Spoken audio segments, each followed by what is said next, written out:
देश भर में पीएम किसान समृद्धि सेंटर के रूप में दुकानों को विकसित किया जाएगा। यहाँ ड्रोन भी अब किराए पर मिलेंगे। अब हर खाद भारत नाम से मिलेगी और कीमत भी दर्ज होगी। बोरी पर दर्ज कीमत से ज्यादा दाम किसान को देने की जरूरत नहीं है। ये ऐलान शनिवार को धनतेरस के मौके पर प्रधानमंत्री नरेंद्र मोदी ने किया। उन्होंने मध्य प्रदेश के 4.5 लाख परिवारों को पीएम आवास योजना के तहत नए घर में गृह प्रवेश करवाया। वे सत्ता में हुए मुख्य कार्यक्रम में वर्चुअली शामिल हुए। इस दौरान पीएम मोदी ने कहा कि एमपी के 4.5 लाख लोगों के लिए ये अवसर नया सवेरा लाया है। पहले धनतेरस सिर्फ उनके लिए थी जिनके पास पैसे होते थे, लेकिन आज गरीब भी गृह प्रवेश कर रहे हैं। पहले आकांक्षाएं आ नहीं पाती थी, चेहरे मुरझा जाते थे। हमारी सरकार गरीब की जरूरत उसके मन को भली भांति समझती है। पहले कोरोना आया, फिर दुनिया में लड़ाई आ गई। इससे दुनिया में से हमें आज महंगी खाद खरीदनी पड़ रही है। यूरिया, जिसके एक बैग की कीमत आज 2000 रुपये से ज्यादा है, उससे हम किसानों को सिर्फ 266 रुपये में उपलब्ध करा रहे हैं। 2000 रुपये की बैग 300 रुपये से भी कम रुपयों में दे देते हैं। किसानों पर बोझ ना पड़े, इसलिए इस वर्ष सरकार 2 लाख करोड़ रुपए से ज्यादा खर्च इसके पीछे कर रही है। केंद्र सरकार की पीएम किसान सम्मान निधि भी किसानों के लिए वरदान साबित हो रही है। आपने देखा होगा, कुछ दिन पहले ही जो 16,000 करोड़ रुपए उसकी जो किस्त भेजी थी, वो हर लाभार्थी किसान तक पहुंच गई, फौरन पहुंच गई, दूसरी मिनट। पीएम ने कहा कि सतना को पहले चूना पत्थर और सीमेंट के लिए जाना जाता है। घर बनते हैं तो सतना की सीमेंट लगती है। मध्य प्रदेश में 22,000 करोड़ रुपए घर बनाने में खर्च हुए हैं। ये रकम अलग अलग कामों में लगी। ये घर सबको तरक्की देते हैं। पहले की सरकारें गरीबों को तरसाती थी। आज हम जन कल्याण की हर योजना का लाभ दे रहे हैं। कोई भाई भतीजावाद नहीं चल रहा। ये हमारी सरकार का सौभाग्य है कि बीते 8 वर्षों में वो पीएम आवास योजना के तहत 3.5 करोड़ गरीब परिवारों की जिंदगी का सबसे बड़ा सपना पूरा कर पाई है। और ऐसा नहीं है कि हमने ऐसे ही घर बनाकर दे दिए, 4 दीवारें खड़ी करके दे दिए।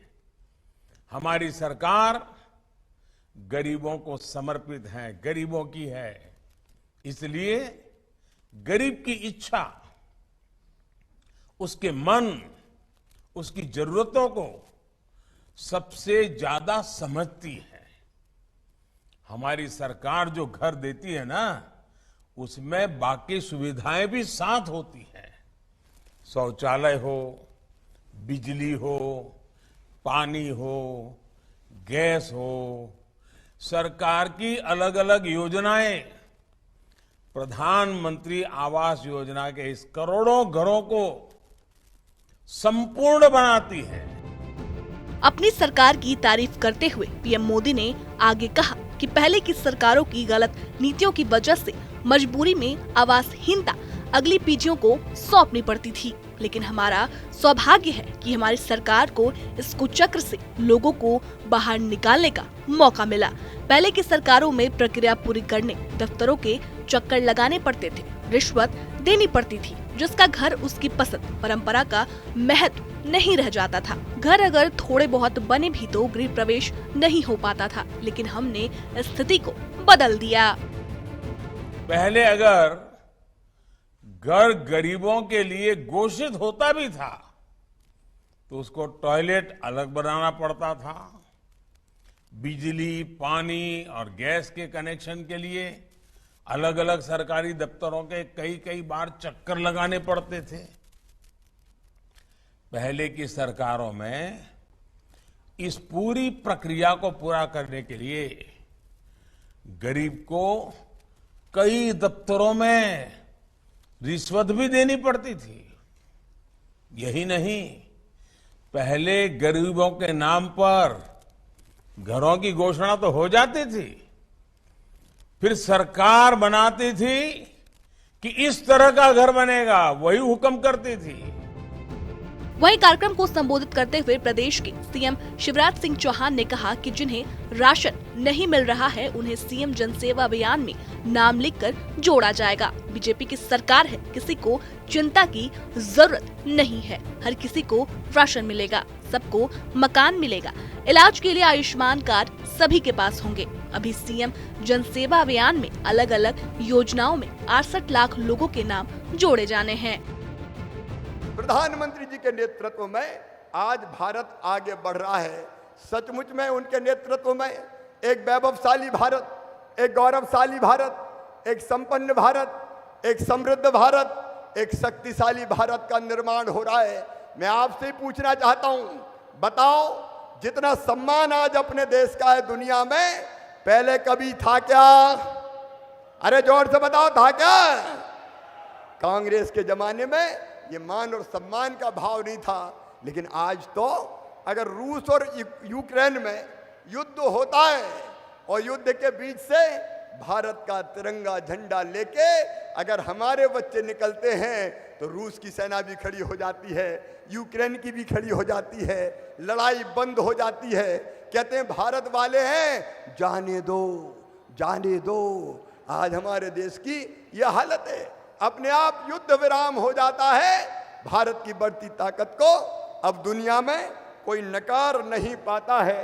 यह हमारे देश के प्रगति और विकास का अद्भुत समय चल रहा है और इसके लिए अगर किसी को श्रेय जाता है तो दुनिया के सबसे शक्तिशाली नेता श्रीमान नरेंद्र मोदी जी को जाता है। आगे सीएम शिवराज ने बताया कि 2 नवंबर को मध्य प्रदेश की 43 लाख लाडलियों के लिए लाडली लक्ष्मी योजना 2 हम लॉन्च कर रहे हैं। कॉलेज में जाने पर 12,500 और डिग्री मिलने पर 12,500 रुपए देंगे। मेडिकल इंजीनियरिंग मैनेजमेंट में एडमिशन हुआ तो उसकी फीस भी सरकार भरेगी, मामा भरेगी। इसके अलावा सीएम ने कहा कि उज्ज्वला के सतना में 2,80,000 और मध्य प्रदेश में 83 लाख कनेक्शन है जो वंचित रह गए हैं, उन्हें भी इसका लाभ मिलेगा। चूल्हे के धुएं से सबको मुक्ति दिलाएंगे। साथ ही उन्होंने दीपावली के मौके पर सभी से महिला स्व सहायता समूहों से सामान खरीदने की अपील की। उधर सत्ता में आयोजित पीएम आवास के राज्य स्तरीय कार्यक्रम में सीएम का विरोध करने जा रहे कांग्रेसियों को पुलिस ने हिरासत में लिया। पुलिस के मुताबिक युवा कांग्रेस के कार्यकर्ता सीएम को काले झंडे दिखाने की तैयारी में थे। पुलिस ने फिलहाल कार्यकर्ताओं को अभिरक्षा में लिया है। वहीं दिवाली के मौके पर पीएम और सीएम दोनों के बीच मुलाकात हुई।